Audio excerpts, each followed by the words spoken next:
Hello friends, നാട്ടിലെ Christmas ആഘോഷമൊക്കെ start ചെയ്തോ? ഞങ്ങളുടെ ക്രിസ്മസ് ആഘോഷങ്ങൾ ഇവിടെ സ്റ്റാർട്ട് ചെയ്തു കേട്ടോ. എന്ന് പറഞ്ഞാൽ നമ്മുടെ വീട്ടിൽ ഒതുങ്ങി നിൽക്കുന്ന ഒരു ക്രിസ്മസ് ആഘോഷമാണ് കേട്ടോ അത്. നമ്മുടെ നാട്ടിലെ പോലെ ഒരു സാഹചര്യം അല്ലല്ലോ ഇവിടെ. അപ്പോൾ ഈ ക്രിസ്മസ് ട്രീയും നക്ഷത്രങ്ങളൊക്കെ വാങ്ങിയിട്ട് വിശേഷങ്ങളാട്ടോ ഇന്ന് നിങ്ങളുമായിട്ട് ഷെയർ ചെയ്യാനായിട്ട് ആഗ്രഹിക്കുന്നത്. പല സാഹചര്യങ്ങളിലും നമുക്ക് ചില വീഡിയോസ് ഒന്നും എടുക്കാനായിട്ടുള്ള ഒരു അവസരം കിട്ടാറില്ല കേട്ടോ. അതുകൊണ്ടാണ് അങ്ങനെയുള്ള വീഡിയോസ് ഡയറക്റ്റായിട്ട് നിങ്ങളിലേക്ക് എത്താത്തത്. അപ്പോൾ വിശേഷങ്ങൾ നിങ്ങളുമായിട്ട് ഷെയർ ചെയ്യാമെന്ന് കരുതി. നമ്മുടെ നാട്ടിലെ പോലെ ഓടിച്ചെന്ന കടകളിലൊന്നും സ്റ്റാറോ ഇങ്ങനത്തെ സംഭവങ്ങളൊന്നും കിട്ടില്ല ഇവിടെ. നമ്മൾ അന്വേഷിച്ച് കണ്ടുപിടിക്കണം. അപ്പോൾ അന്വേഷിക്കുകയും കണ്ടെത്തും മുട്ടിയും തുറക്കപ്പെടും എന്നാണല്ലോ പറയുന്നത്. അപ്പോൾ ഇങ്ങനെ അന്വേഷിച്ച്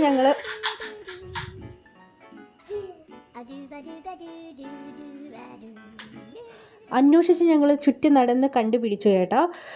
ആദ്യം ഒരു പള്ളിയുടെ സ്റ്റോറി കിട്ടുമെന്നാണ് അറിഞ്ഞത്. അവിടെ വരെ പോയി നോക്കി, പക്ഷേ അതിനോരോ ടൈമും കാര്യങ്ങളൊക്കെ ഉണ്ടായിരുന്നു. അതുവരെ കാത്തു നിൽക്കാൻ നമുക്ക് സമയമില്ലാത്തത് കൊണ്ട് നമ്മൾ വീണ്ടും അന്വേഷിക്കാൻ തുടങ്ങി.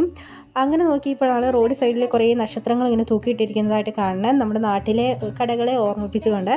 അങ്ങനെ ഞങ്ങൾ അവിടെ വണ്ടിയിൽ നിന്ന് ചാടി ഇറങ്ങി കടയിൽ ചെന്ന് കഴിഞ്ഞപ്പോൾ അവിടെ പുഞ്ചിരി തൂക്കി ഒരു വെള്ള ഉടുപ്പിട്ട ഒരാൾ നമ്മളെ ചിരിച്ച് നിൽക്കുന്നുണ്ടായിരുന്നു. നമ്മൾ നേരെ കടയിലേക്ക് ചെന്നു. നിറയെ നമ്മുടെ ക്രിസ്മസിന് വേണ്ട ഐറ്റംസ് ഫുൾ കൊണ്ട് കട ഇങ്ങനെ നിറഞ്ഞു നിൽക്കുകയാണ്.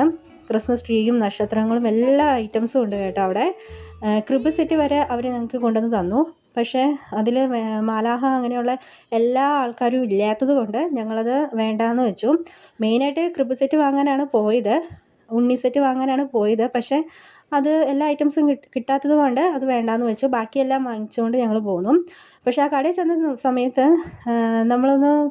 ഞാൻ ഒന്നും കൂടെ ഒന്ന് ശ്രദ്ധിച്ച് നോക്കി. കാരണം വെള്ള ഉടുപ്പിട്ട് ചിരിച്ച് നിൽക്കുന്നത് അത് ആരാണ്? അത് അച്ഛനാണോ, അത് വേറെ ആരെങ്കിലും ആണോ എന്ന്.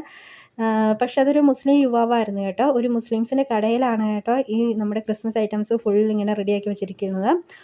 പിന്നെ ഞങ്ങൾ ഒരു വൈകുന്നേരത്തെ ടൈമിലാണ് തിരിച്ചു വരുന്നത്. ആ സമയത്ത് ഒരു 6 മണിയൊക്കെ ആയി കാണും. ചില കടകളിലൊക്കെ അവിടെ തുറന്നിട്ടുണ്ട് ക്രിസ്മസ് ഐറ്റംസൊക്കെ വച്ചുകൊണ്ട്. ഒന്ന് രണ്ട് ചെറിയ കടകൾ റോഡ് സൈഡിൽ.